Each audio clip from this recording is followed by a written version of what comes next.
Baik, kita lihat ya akar-akar kegelisahan moral hari ini. Saya tidak akan bilang kalian punya kegelisahan moral apa, tapi secara umum sumber-sumber kegelisahan moral kita hari ini itu apa saja sih? Ini ada beberapa hasil kontemplasi tentang situasi kita hari ini.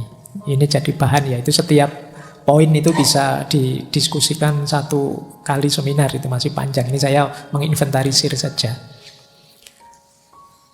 Kita tengok ya, nanti boleh kalau ada yang ingin menanggapi problem-problem yang saya sebut ini. Yang pertama, situasi belief, kepercayaan, religiositas, dan lain sebagainya mulai banyak di kalangan kita perilaku-perilaku eksklusif. Ini mulai sering jadi sumber kegelisahan. Jadi eksklusif itu bahasa Arabnya jamid, jumud, kaku, mandek. Jadi ada artikel yang kemarin saya baca yang bilang bahwa Indonesia itu sekarang growing intolerance. Mulai tumbuh, mulai besar perilaku-perilaku intoleran. Ini bagian dari kegelisahan. Jadi sistem, kalau istilahnya seorang filosof muslim yang namanya Abid Al-Jabiri, situasi dunia Islam hari ini itu situasi akidah yang eksklusif. Jadi merasa pandangannya adalah yang paling benar. Tidak bisa membedakan antara agama dengan pemikiran keagamaan. Ini katanya Abid Al-Jabiri tadi. Jadi orang sulit membedakan ini Al-Quran. Kalau Al-Quran pasti benar. Kalau ini pemahamanku terhadap Al-Quran bisa saja keliru. Wong aku manusia. Nah, orang susah membedakan ini. Seolah-olah pemahamanku terhadap Al-Quran itu levelnya sama kayak Qurannya. Tidak boleh disalahkan. Nah, ini mengundang kegelisahan-kegelisahan. Wong ulama zaman dulu saja itu kalau sudah mengeluarkan pikiran-pikiran luar biasa selalu mengakhirinya dengan wallahu a'lam bissawab. Allah lah yang tahu yang paling benar yang mana. Kalau aku manusia hanya berusaha mencapai pengetahuan, mencapai kebenaran itu. Aku bisa salah. Kalau Al-Quran pasti benar. Pemahamanku terhadap Al-Quran juga bisa keliru. Kesadaran ini sulit dimiliki hari ini ya. Orang mungkin karena pengaruh medsos dan lain-lain, nanti kita lihat. Membuat terus situasinya jadi jamid tadi, kaku. Nah, ini PR ya, saya bilang setiap tema bisa dibahas panjang lebar. Saya mancing saja, silahkan nanti kalian renungi situasi ini. Yang kedua, kalau tadi sistem kepercayaannya, sistem sosial kita. Sistem sosial kita hari ini modelnya masih model Qabilah. Qabilah itu sistem sosial yang fanatik. Ya kalau zaman dulu Qabilah itu suku ini, suku itu. Kalau sekarang ya mungkin aliran ini, aliran itu, partai ini, partai itu, madhab ini, madhab itu. Jadi sistem sosial yang fanatik. Jadi kalau bahasa Arabnya ya asobiyah. Ini jadi akar kegelisahan moral juga hari ini. Kalau orang sudah fanatik itu right or wrong ya karena aliranku ya harus aku bela. Karena kelompokku harus benar terus. Nah ini perlu juga jadi bahan renungan kita ya. Ada kegelisahan semacam ini hari ini. Apa dulu tidak ada Pak? Dulu ya ada. Sekarang lebih kelihatan karena media sosial. Yang ketiga, sistem budaya. Sistem budaya kita masih polanya inferiority. Kita ini masih sering rendah diri. Sehingga akhirnya modelnya di situ tak tulis taklid. Jadi taklid itu ya ikut saja pokoknya. Ikut idola-idola. Semoga di sini tidak ada yang mengidolakan ngaji filsafat. Karena diidolakan itu diberhalakan. Jadi ya ini ngaji bagus tapi tidak selalu isinya mesti baik, mesti benar. Mungkin benar tapi tidak selalu relevan sesuai untuk hidupmu dan seterusnya. Jadi kalian harus kritis. Jadi jangan bikin Qabilah sendiri. Kita sudah terlalu banyak Qabilah. Ayo yang cair. Nah, jadi sistem budayanya kita hanya niru taklid. Untuk budaya sendiri kita agak inferior. Boleh dicek dalam banyak hal. Tren kah?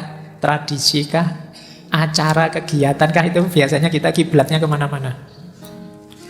Film saja sama-sama film laga gitu ya tetap milih yang luar kita. Yang film kita anggap level film apa Indonesia apa? Enggak.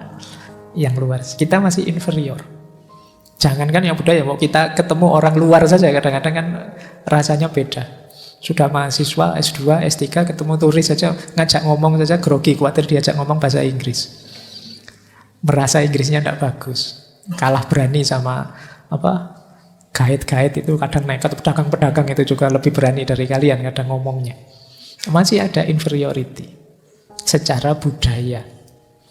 Jadi membaca saudara-saudara teman kita itu agak mudah karena tinggal dicari ini orang ini idolanya siapa sih, patronnya siapa, tidak jauh-jauh dari situ. Nah ini kegelisahan tersendiri. Yang keempat, sistem politik kita imbas dari qabilah, imbas dari eksklusivitas tadi, imbas dari inferioritas tadi. Sistem politik kita banyak berpola egoistik, anania. Ananiah ini melanjutkan yang sistem fanatik tadi. Kepentinganku nomor satu. Meskipun kadang-kadang pakai istilah mengatasnamakan kepentingan orang banyak, kepentingan rakyat, kepentingan. Tapi sebenarnya kelihatan sekali masih egoistik, ananiah.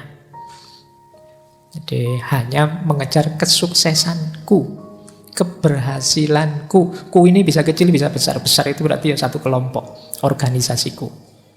Nah ini kegelisahan selanjutnya. Nanti silahkan kalau ada yang ingin menanggapi ya. Mungkin ada masukan-masukan. Sengaja temanya tidak saya bahas detail. Mungkin nanti ada yang menanggapi. Kemudian ada sistem ekonomi. Sistem ekonomi kita, kehidupan ekonomi masih konsumtif. Kata tadi filosof Abid Al-Jabiri, sistem jenisnya ghanimah. Dapat sesuatu dihabiskan untuk kebutuhan. Ini sistem konsumtif. Jadi inginnya mengkonsumsi, bukan memproduksi. Saya yakin teman-teman ini sebagian besar cita-citanya Pak nanti saya kerja, mapan, terus bisa punya rumah, punya mobil, kemudian beli HP yang speknya tinggi dan laptop yang speknya tinggi, beli dan mengkonsumsi. Mental kita masih mental konsumen. Ini PR juga. Jadi ada enggak di sini yang bercita-cita produksi? Pak, saya ingin gimana nanti sukses bikin HP sendiri, kemudian kalau ada yang begitu bagus. Tapi kita ini konsumen. Konsumen itu mau tidak mau dia akan disetir oleh produsen. Jadi kalian Twitter error sehari saja kan heboh. Kalian tidak mikir kapan ya kita bisa program bikin sendiri selevel Twitter versi kita, enggak. Kita ini konsumen, jadi diblokir sehari atau error sehari kita pontang-panting sudah. Nah, ini secara ekonomi kita begitu. Kita ingin kerja dan menghabiskannya untuk kebutuhan kita saja. Seperti sistem ghanimah. Ghanimah itu makna literalnya rampasan perang. Jadi kehidupan suku zaman dulu itu diperoleh antara lain dengan menyerang suku yang lain. Kalau suku yang lain kalah dapat rampasan banyak. Rampasannya dibagi-bagi rata, kemudian dinikmati. Kalau sudah habis, nyari suku yang lain untuk ditaklukkan lagi. Ini sistem ghanimah. Kayak kita ingin kerja, kemudian buat beli. Kalau habis, kerja lagi buat beli lagi. Jadi kita seperti yang saya ceritakan dulu waktu menjelaskan one dimensional man-nya Marcuse itu kan manusia modern itu dijebak untuk bekerja mati-matian terus menikmati. Kalau menikmati habis kerja lagi. Kita tidak ada akhirnya. Nah ini sistem ghanimah. Dan yang terakhir situasi hari ini sistem komunikasi. Ini yang sering kita prihatinkan bersama. Orang menyebutnya era post-truth. Kalau bahasa Arabnya ini saya agak ijtihad. Mungkin istilah yang pasnya pakai bahasa Arab itu satohiyat. Satohiyat itu kayak satohatnya para sufi. Satohatnya para sufi mending dia karena kedekatan dengan Allah, asiknya dekat dengan Allah. Kalau kita ngelantur karena asiknya kita main HP. Ngomongnya tidak jelas, tidak kontrol dan lain sebagainya. Banyak hal tidak penting terus dipentingkan dan lain sebagainya. Ini sistem komunikasi yang satohiyat. Orang menyebutnya post-truth. Nah, ini akar-akar tadi ya, kegelisahan moral. Ini mengepungmu di sekelilingmu. Saya tidak tahu kalian level kesadaranmu di mana, tapi bagi orang yang punya kesadaran kritis, 6 hal ini menggelisahkan. Kecuali orang yang kesadarannya deterministik. Apa hidup ini dijalani saja, ngapain ruwet-ruwet mikir begitu. Atau yang punya kesadaran naif. Kesadaran naif itu orang yang saya tahu sih Pak ada masalah, tapi yo so what gitu loh. Biar saja lah masalah, biar masalah. Silahkan yang ahlinya menyelesaikan, saya yo menikmati saja. Ini orang naif. Nah, kalian ada di mana, ingin berkontribusi apa terhadap problem-problem ini, silahkan kalian pertimbangkan. Saya tambahi lagi ya, biar kamu tambah sumpek. Malam hari ini pokoknya saya tidak ngasih teori, ngasih solusi, saya ngasih masalah. Hari ini kita ada di situasi namanya mass mediated reality. Realitas itu sekarang sampai ke kita melalui mass media. Kalau dulu orang menyebut pengalaman itu kan bayangannya terjun langsung, ngalami langsung. Sekarang tidak. Pengalaman hidup itu diperoleh melalui mass media. Maka namanya mass mediated reality. Sekarang apa yang tidak lewat mass media? Ngaji sekarang ya YouTube. Para ustadz, para ulama, para kiai ya punya channel sendiri-sendiri. Apalagi makanan, apalagi semuanya lewat mass media. Nah, apa efeknya mass media yang jadi fokus realitas hari ini? Itu inventarisir saya, ada beberapa efeknya. Ini boleh nanti kalian protes ya, ini pembacaan saya. Mass mediated reality itu yang pertama membuat hidup jadi dangkal. Ya kan? Rasakan bedanya yang ngaji HP-mu atau kalian ngaji sendiri. Ya tentu saja vibrasinya beda, kedalamannya berbeda. Meskipun HP-mu fasih sekali, enak sekali kalau ngaji, wong itu memang rekaman. Dengan kamu yang ngaji itu kedalamannya jauh berbeda. Bela sungkawa hadir langsung mengucapkan, kemudian ketemu orangnya jauh beda dengan bela sungkawa yang kamu lewat WA copy paste saja. Anggota grup 100 isinya copy paste kabeh. Loh, oh ya kan? Jadi orang lebih mementingkan citra. Orang lebih mementingkan tampilan. Makanya hidup cenderung terus jadi dangkal. Itu nanti jangan-jangan lama-lama ya tempat-tempat rekreasi itu sepi. Orang prinsipnya ngapain capek-capek datang ke sana. Nonton screensaver saja sama saja indah. Bisa saja nanti begitu. Nah, coba kalian rasakan ya. Intimnya ketemu langsung dengan hanya lewat media sosial. Rasakan yang kemarin waktu pandemi, yang mau tidak mau kalian hanya berinteraksi via media sosial, dengan sekarang sudah bisa ketemu langsung. Oh ngaji gini aja kan rasanya beda kedalamannya. Oke, baik. Yang pertama itu PR kita. Bukan berarti kalau begitu ndak HP-HP-an Pak, ndak. Ya kamu harus lebih cerdas menyikapinya. Yang kedua, hari ini itu noisy, riuh. Kenapa? Orang semua ingin menunjukkan dirinya. Karena citra dianggap lebih penting daripada kenyataannya. Jadinya ruaminya luar biasa. Kamu boleh ngitung, kamu punya berapa grup di HP-mu, kemudian berapa ratus WA yang tampil di HP-mu hari ini, terus kamu hitung mana yang penting, mana yang tidak. Dari ratusan postingan itu berapa yang penting? Kadang-kadang kan kamu buka TikTok itu kan, kalau pas bagian serius kamu skip, bagian dagelan lucu-lucu kamu tengok, nanti bagian apa kamu tengok. Oh yang wow ini ilmu loh, nanti saja, nanti yang lucu-lucu. Jadi rame, riuh, entah berapa ribu, berapa juta tiap hari postingan. Tapi berapa persen dari semua itu yang berbobot, meningkatkan kualitas hidup kita. Yang ketiga, kita ini sering kegemukan informasi. Ini jangan dikira nyaman. Informasi itu sebenarnya kita butuh cukup saja. Terlalu banyak informasi kita akan terdistraksi kemana-mana. Hal-hal tidak penting merepotkan kepala kita. Karena terlalu banyak informasi. Kita kan tidak cukup tahu bahwa misalnya kemarin sepak bola yang menang ini, yang kalah ini. Kan kita terus masuk, kenapa kok menang, kenapa kok kalah. Jangan-jangan itu terus Oh ini atlet ini tadi malam gegeran sama istrinya, makanya mainnya tidak serius. Ini kamu sampai ke situ mungkin. Jadi kegemukan informasi kadang tidak relevan dengan kebutuhanmu. Nah ini juga sering jadi masalah.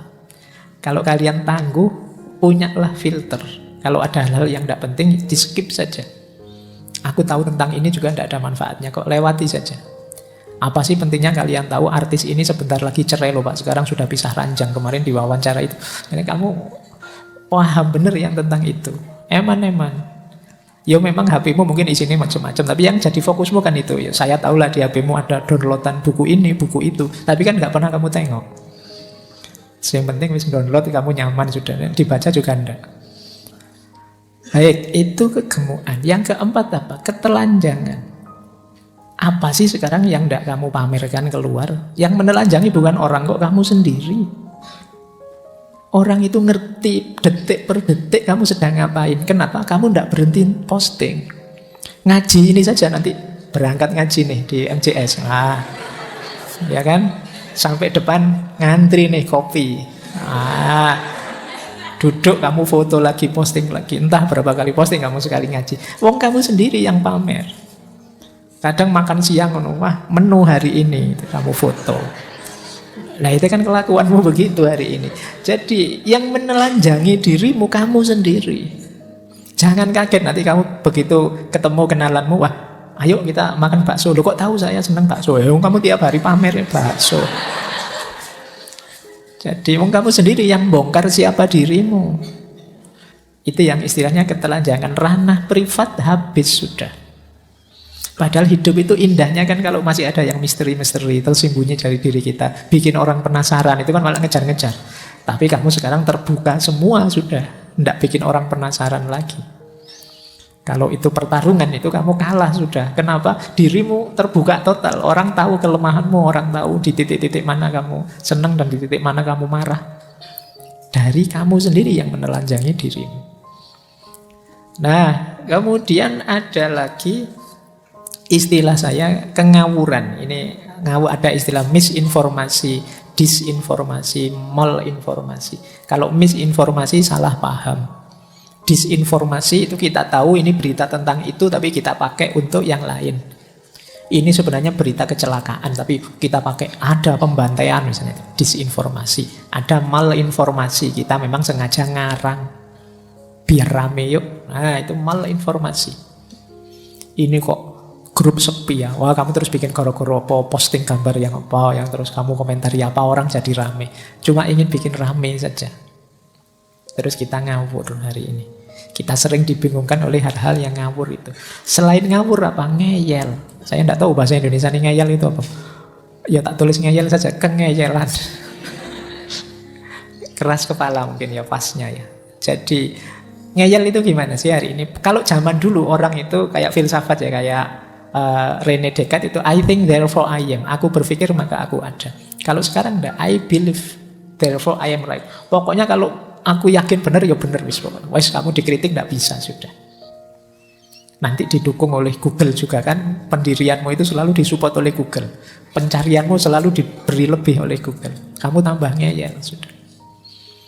Nah, begitu kamu cari apalah misalnya Fahrudin Faiz sesat misalnya. Itu sampai besok kamu ditawari terus sama Google betapa sesatnya Fahrudin Faiz. Itu yang namanya filter bubble itu kan, peradaban ngeyel. Nah, coba ya, ini sumber-sumber kegelisahan moral kita hari ini sehubungan dengan mass mediated reality tadi. Baik, saya tambahi. Dampaknya jangan dianggap sepele.